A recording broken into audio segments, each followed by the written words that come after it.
प्रकाश के कंपनों का निरूपण, रिप्रेजेंटेशन ऑफ लाइट वाइब्रेशंस।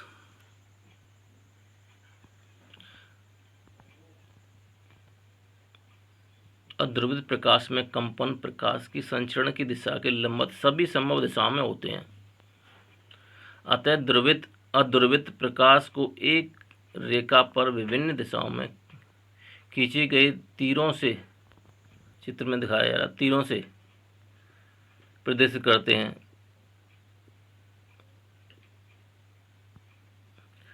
हम यह भी जानते हैं कि साधारण प्रकाश अध्रुवित प्रकाश अर्थात अध्रुवित प्रकाश के लिए पुंज में दो तरंग घटक संचरण की दिशा के लंबवत तल में तथा एक दूसरे के लंबवत तल में कंपन करती हैं।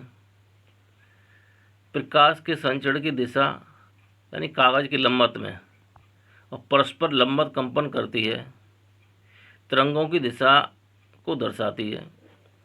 प्रकाश अर्थात यानी जो कागज के तल में लंबवत कंपन कर रही हैं तरंगें, वो जो तीर से दर्शाई गई हैं, कागज के तल के लंबवत तल में कंपन करती हुई द्वितीय तरंग डॉट द्वारा निरूपित की गई हैं।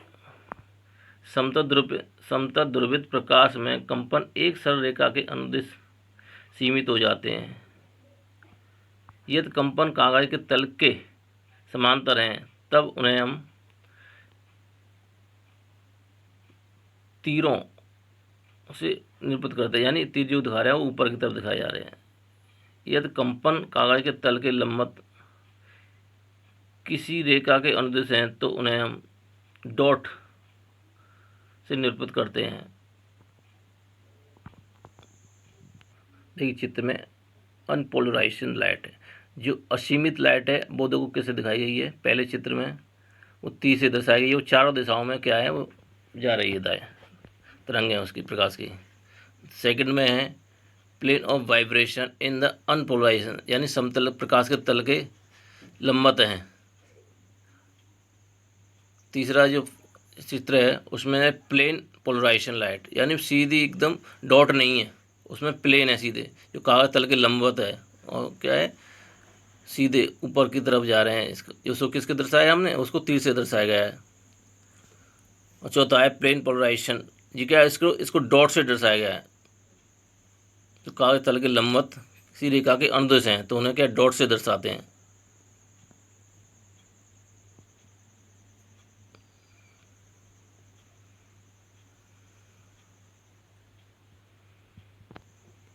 नेक्स्ट हेडिंग हमारी वुस्टर का नियम, काफ़ी इम्पोर्टेंट है, एग्जाम में कई बार आया है और एग्जाम में पूछा जाता है बार बार।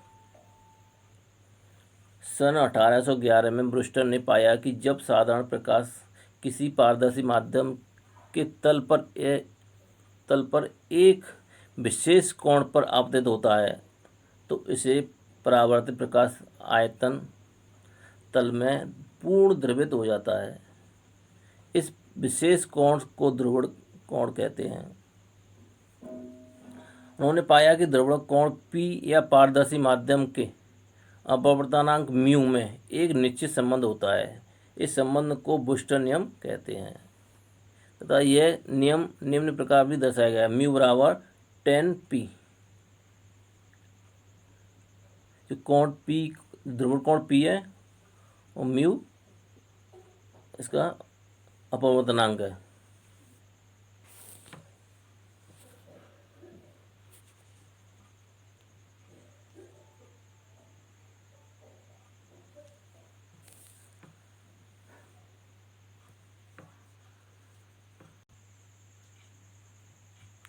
माना अध्रुवित प्रकाश की एक किरण AB जो चित्र में दिखाई दे रही है, AB किसी पारदर्शी पदार्थ के तल पर ध्रुवित कोण P पर आपतित है। यह किरण BC के अनुदिश परावर्तित व BD के अनुदिश अपवर्तित होती है। माना कि परावर्तित अर्थात यानी माना अपवर्तन कोण R है, तब स्नेल नियम से mu equal to sine I upon sine R equal to sine P upon sine R। Equation को फर्स्ट मानेंगे।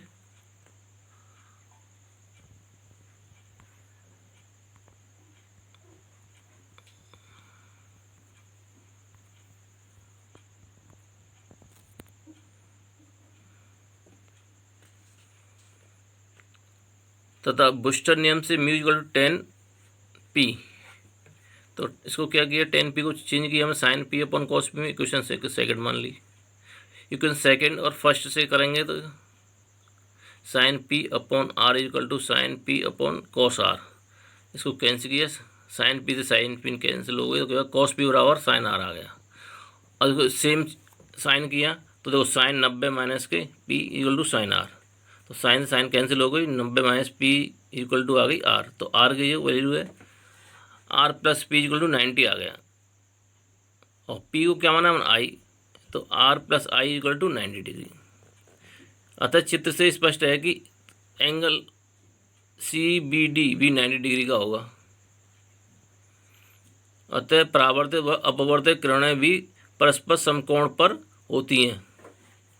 इस प्रकार बस्टर के नियम से यह निष्कर्ष भी निकलता है कि जब प्रकाश किसी पदार्थ या पारदर्शी पदार्थ के तल पर ध्रुवित कोण पर आपतित होता है तो परावर्तित किरण अपवर्तित के लंबवत होती हैं। क्या होती है, परावर्तित किरण अपवर्तित किरण के लंबवत होती है। लंबवत होंगे जो कोण 90 डिग्री का होगा। एक न्यूमेरिकल देखते हैं इसमें। कांच की प्लेट अपवर्तनांक है 1.5 के तल पर प्रकाश की एक किरण ध्रुवण कोण पर आपतित है। अपवर्तित कोण क्या होगा, तो माना कि ध्रुवण कोण P है, इसके अंतर्गत अपवर्तनांक कोण R होता है। तब बस्टर नियम से क्या बताया, तो म्यू इक्वल टू 10p और म्यू की वैल्यू दे रखी है 1.5। तो 10p इक्वल टू है 1.5 या p इक्वल टू 10 इनवर्स 1.5। तो 1.5 56.3 डिग्री का हो गया। और हमने एक लगाया था r प्लस के p इक्वल टू 90 डिग्री। तो r equal to 90 minus p हो गया। और 90 माइनस पी की वैल्यू अभी निकाली क्या है, 56.3। तो 90 में से 56.3 माइनस करेंगे तो आएगा 33.7। तो ये अपवर्तित कोण कितना निकला है, 33.7। एक और क्वेश्चन न्यूमेरिकल है। जल का अपवर्तनांक 1.33 है। जल के लिए ध्रुवण कोण की गणना कीजिए। यानी म्यू की वैल्यू दे रखी है 1.33 और ध्रुवण कोण P का मान निकालना है हमें।